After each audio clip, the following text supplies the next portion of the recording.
You recall that I told you that the president put a phone call to him to commend him, to sympathize with him and the people of Oyo State and the victims, and also issued a statement thereafter stating this, expressing the same sentiments, and I also did.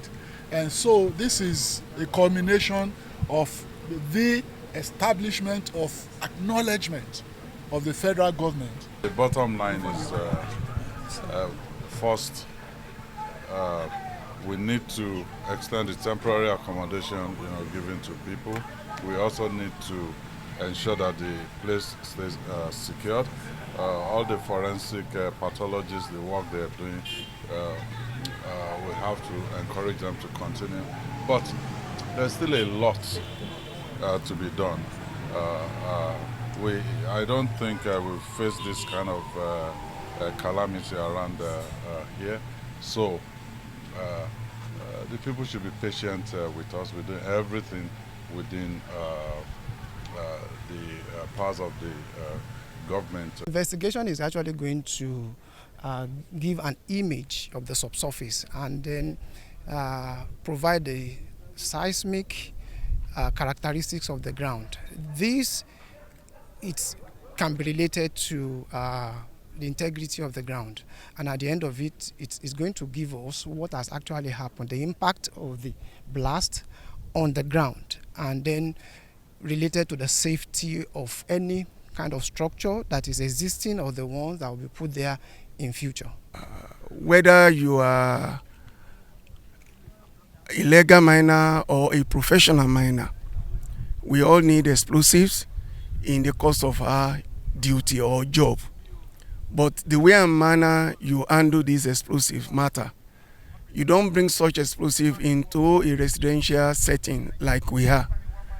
And you will agree with me, based on what people that are part of the event, when it occurs, what they say, you will know that there are a lot of explosives within the vicinity of that ground zero. His name was on those petition we found on ground here. So he cannot tell us he does not know. So maybe the investigative agencies, they will find out what actually happened concerning that. Then, when you have explosives in your possession, you're supposed to have magazine for it, not in residential areas. Magazine in your mining site, which is made of concrete, and should be far away from where your people are even working, in case there is any eventualities. And I think in this situation, what happened, there was fire incidents. So that one served as detonation. It took some time before it got to that explosives. And the magnitude of that crater we had, that means it shows the quantity of what has been stored. And we discovered that it has been storing for the past 5 years. Investigation that's gone on or that is still going on, it will be presumptuous and precipitate for the federal government to make any solid pronouncement or categorical pronouncement on this until we have examined all the forensic analysis reports, all the investigations from all the agencies, the security agencies, the Mines Inspectorate Division of the Ministry of Solid Minerals, and the intelligence arms of the various intelligence arms of the security agencies.